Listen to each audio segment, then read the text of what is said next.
Hello ladies and gentlemen, welcome to another thing where I talk about things. Today we're going to finish up the Skellingrim Campaign. We are at the end of it.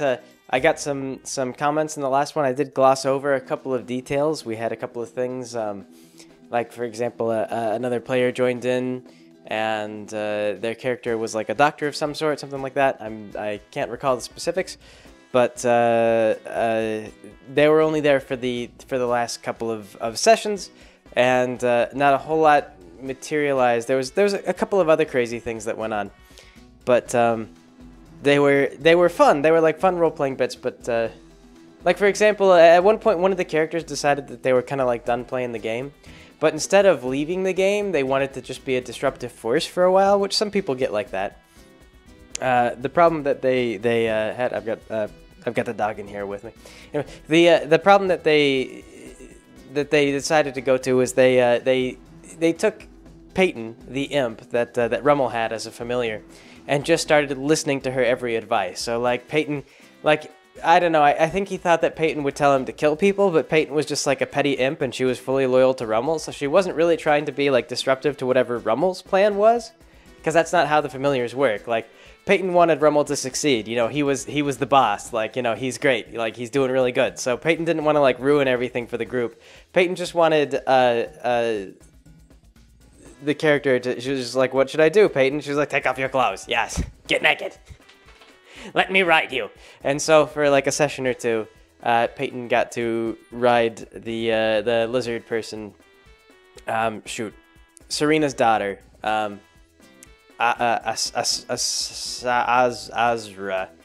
Ahsoka. I can't recall the exact name now, at the top of my head. But anyway, though, yeah, she got a mount for a little while, and she got naked, and then Serena disowned her daughter because she was acting completely out of character and super stupid. But you know, whatever can I say? This is kind of this guy for us. Whenever he roleplays with us, he always has these sort of like weird bents. Like he was with us for the Putterdale game that CF continues to run actually, and he was playing like a wolfman, and every time, like, he had no problem with murdering people. Like, that was fine for the most part. I mean, he would occasionally object, but only occasionally. But there would be, like, times, like, our lives would be on the line, and he would, like, object to fighting whatever wild animal was killing us because he wanted to, like, keep it as a pet. He's like, non-lethally knock it out, guys. I'm gonna, like, keep it as a pet. And his class didn't have any skills. Like, D&D is very strict about this kind of stuff. His class didn't have any skills that allowed him to, like, talk with animals or do anything like that. You know, even though he was a wolf man, it didn't mean that he was innately able to talk to wolves. But we had this whole thing once where, like, there was a bunch of wolves that attacked us, and he was just like, oh, guys, no, don't, you know, non-lethally fight them. And we were just, like, killing the wolves. We were like, they're wolves. Like, they're wild, ravenous animals. They want to kill us. Like, we don't need to protect their humanity. But, like, murdering these, they were, like, cultists. And what was funny is that we were routinely having conversations with cultists, and we were finding on the regular that they were just, like, confused guys with no place in life, and they joined this cult to feel like they belonged to something important. Like, we were able to talk them out. Like, we actually managed to talk a couple of them into, like, quitting the cult and, like, leaving. And we were like, yeah, look, you know, we're going through this cult, and you know, we'll fight you if we have to. But, like, we would just get to know them. Like, we talk about them. We were like, so why'd you join the cult and stuff like that. Because one of our plans was that we disguised ourselves as cultists, and we kind of walked around, and so we got to know some of them. We infiltrated their ranks just a smidge, and we were like, yeah, so tell us about this. So yeah, so this particular player, like, he would just get, like, impatient with all the role playing to, like, talk the cultists out of being cultists, and he's just like, well, just kill them all, guys, Jesus, like, why are we taking so long? But then, like, when some wolves came around, he's like, guys, no, like, we can tame them, we can domesticate them. And I remember the retort being, they're wolves, they're wild animals, like, wolves do not domesticate well. The only reason, like, they are not the same as dogs. The only reason dogs domesticate well is because they've been domesticated over, like, thousands of years of breeding. Like, you don't just catch a wolf and make it friend to all humanity. It's not how it goes. Not unless you're like a druid or have some kind of special ability that specifically and magically allows you to do that. And this character did not have it. So this guy, this particular guy, he just got tired of the Skellingrim game. And so instead of just being like, hey, I retire my character, he's like, hey, I get naked and let Rummel's imp ride me like a mount for a while. and it's really weird, and the enemy doesn't know what to make of it. So I don't know. It wasn't like that disruptive. Like as far as ways that players have gone out of games with a bang, it could have been a little bit more disruptive. But yeah, so that was glossed over a little bit.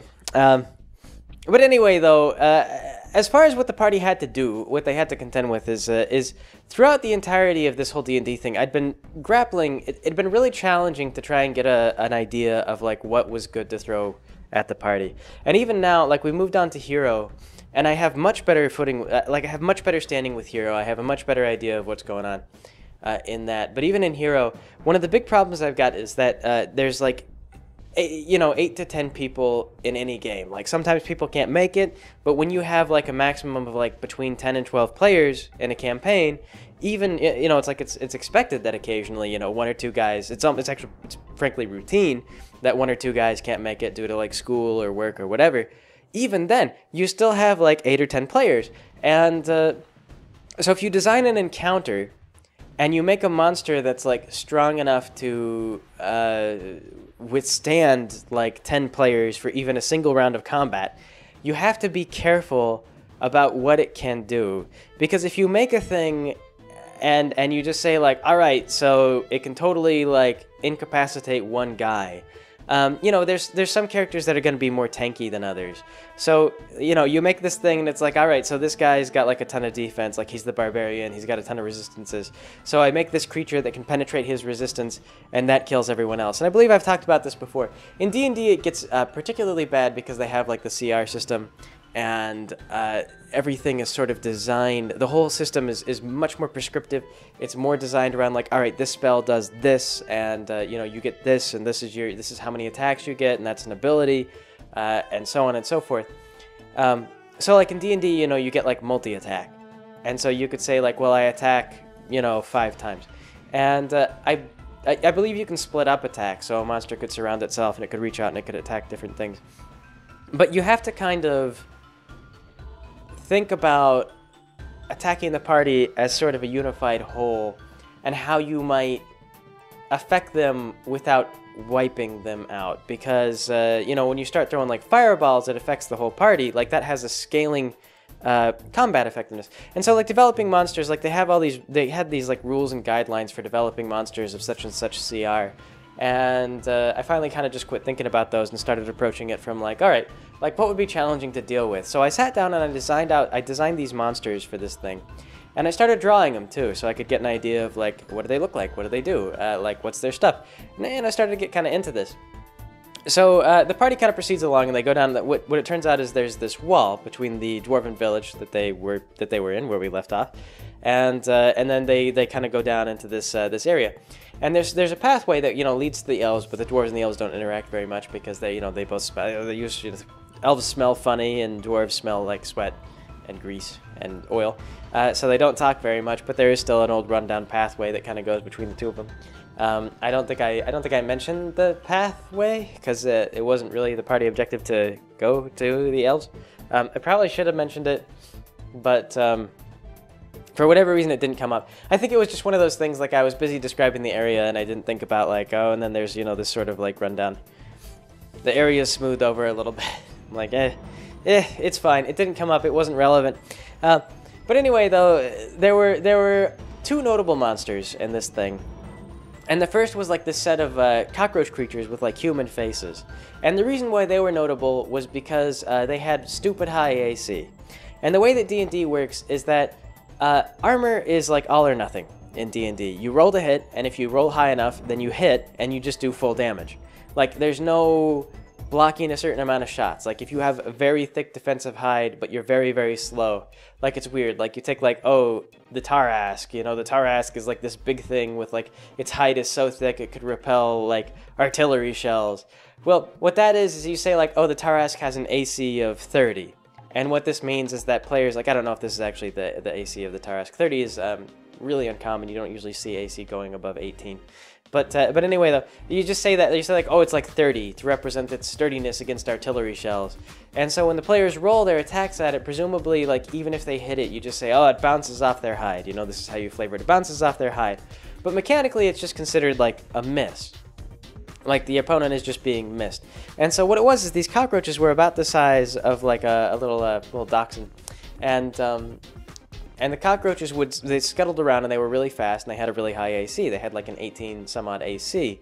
And then they had a very punishing poison ability. And what poison did was poison gives you a disadvantage on all your attack rolls. And so the plan with these things, they also had the magic ability to speak. And so my plan was to harass the party with these things until they managed to squash them. They had dark sight, they could climb on walls, and they were just wicked fast. And so these things were meant to kind of follow the party around and harass them. So I was going to give them some victories, but then these things I wanted them to like think of as like, oh god, those damn cockroaches.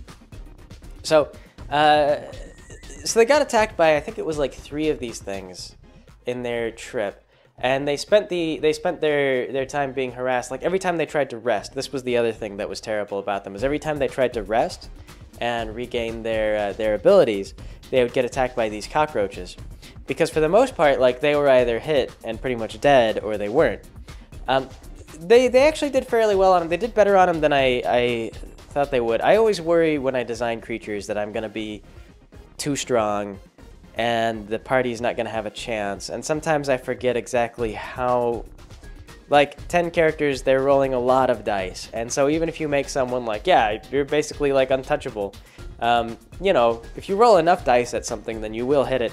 So the cockroaches, I think, in the first encounter got wounded the first time through, and then when they came back to attack again, at least one of them got squashed.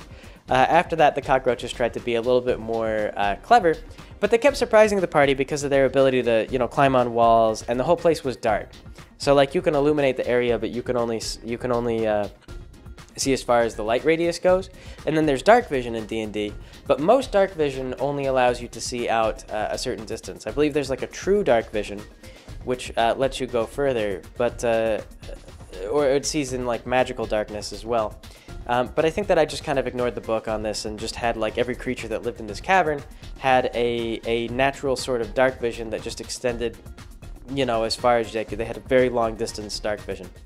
And this was important because otherwise they wouldn't be able to properly ambush the party, because the party had like dark vision and things like that. Like, you know, one person would see these things, and we were talking about like innate perception of like high 20s, things like that. Like, there's a passive perception in D&D where you don't roll off against your opponent's like stealth abilities.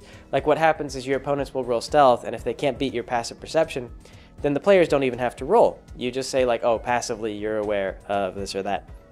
And this is important for groups that like to munchkin a lot.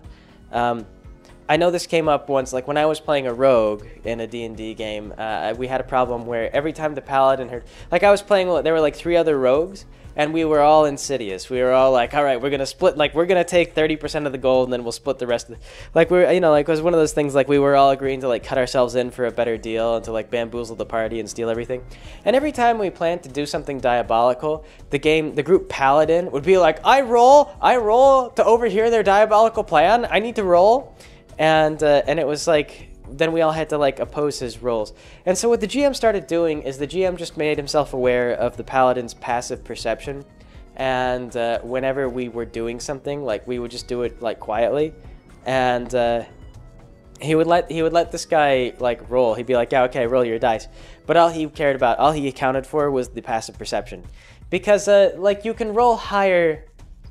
It gives you 2 layers of defense, passive perception does. The first is that if a thing doesn't overcome your passive, like it's like a floor. Like, you could roll a 1 on your perception, theoretically, but passive perception is like a floor. So even if you roll a 1, like if you have a passive perception of 20-something, then you just ask the GM, like, do I pick it up on my passive perception? And they say, like, oh, no. Like, okay, well, I'll take a roll then. I'll roll perception, you know. It's like, oh, okay, well, you know, and then you see what you get after you realize your passive perception didn't get anything. So, yeah. So passive perception, like a lot of characters had passive perception so high that even like these things, I mean, like, these things were able to roll into like, I think the 30s, like the low 30s for stealth, which is really big in D&D. I think it's just because they were small, so they got a bonus, and they were super agile. I think it was like 18 Zax or something crazy like that.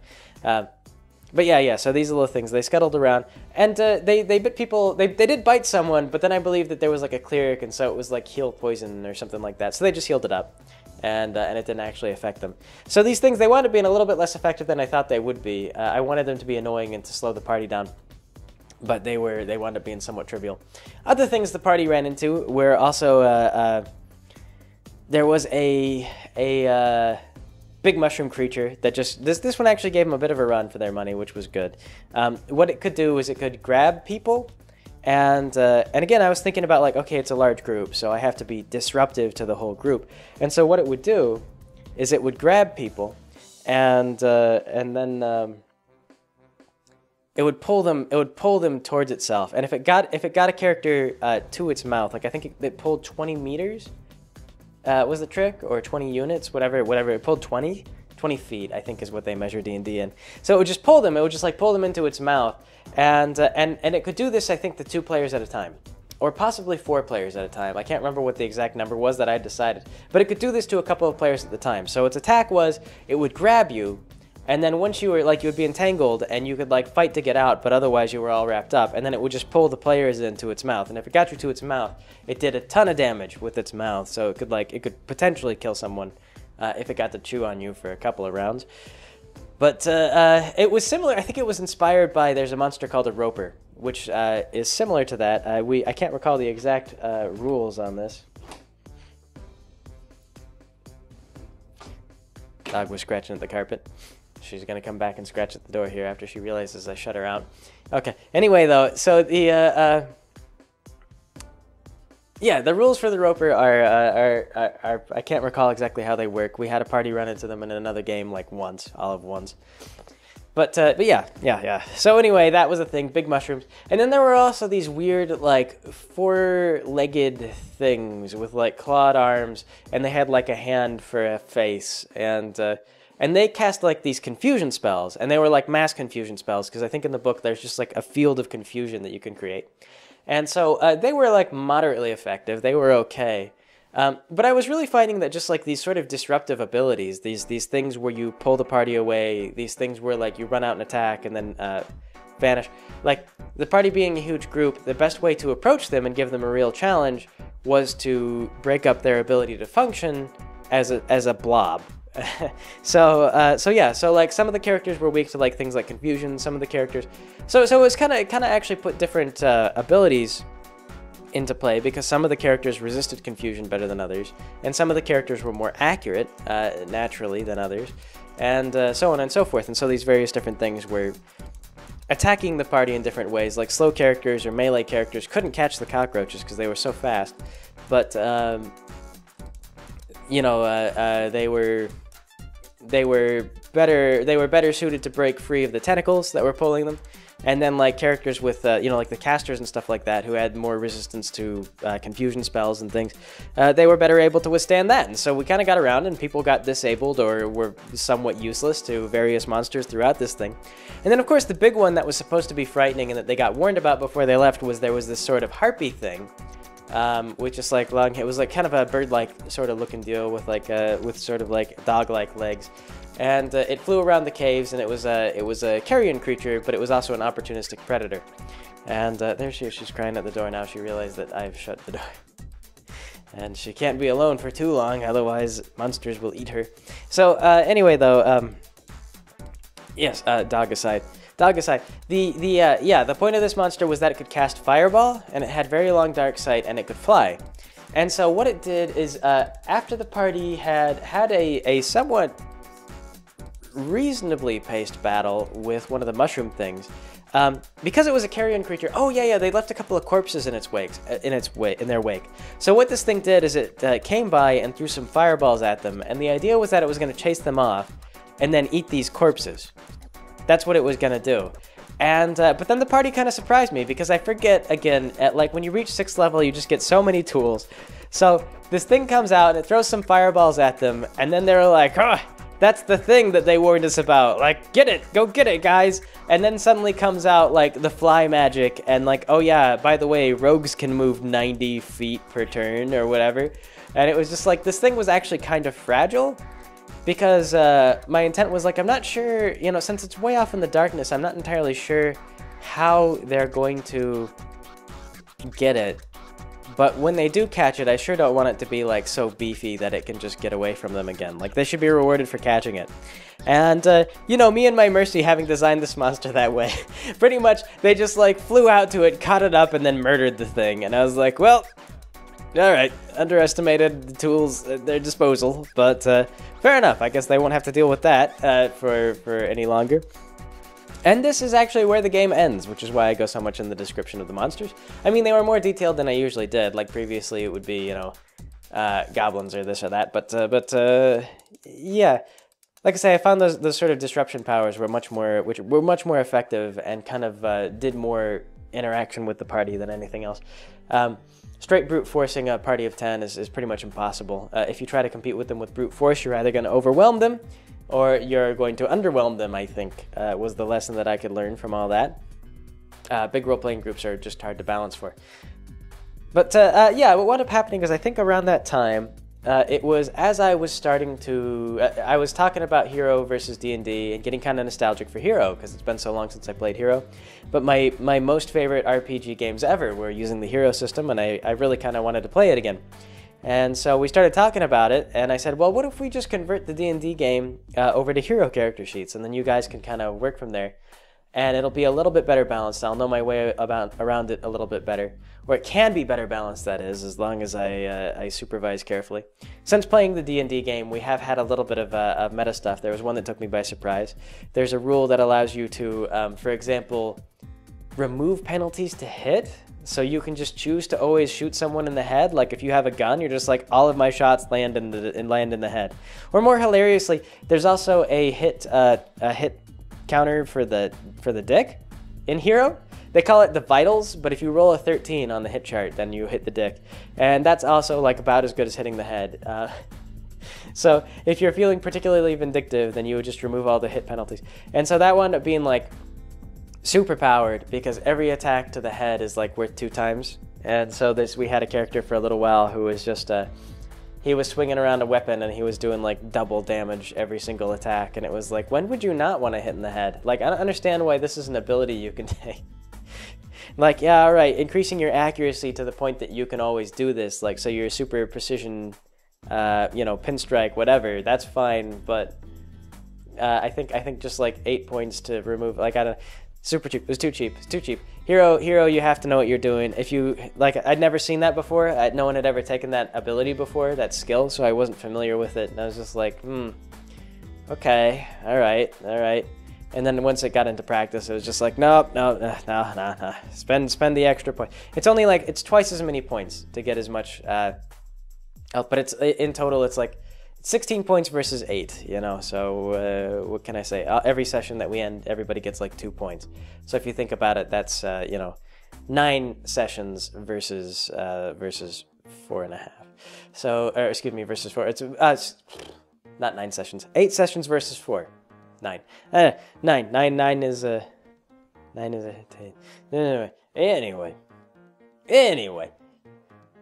So, yes. So anyway, I started talking about switching over to the Hero system, and the group was kind of like, yeah, Hero actually sounds kind of cool, and it would be fun to try it out. Like, you know, D&D is nice because it's got these templates, but it would be sort of neat to be able to just break out of that and do virtually anything. And the problem was, I think one of the big things was that when you look at stuff like barbarians, there are ways to build a barbarian in Hero, but stuff like just flat damage resistance, it's like... I mean, it's kind of a broken ability, in my opinion. When you just say, like, I take 50% resistance to everything but one particular type of attack, and it's like a really rare type of attack that almost nothing has. It's a little strange that they do that. Like, I don't know why they have a class that just gets 50% resistance. And it's only, I think, the Bear Totem. Like, the Bear Totem is the only one that gets that. But... Bear Totem, great big pain in the ass, because it's just like, oh, I take half damage from everything. And on top of that, that class just has stupid amounts of health. So D&D, like, it's fine for the most part, but it's never really been known to be super internally balanced.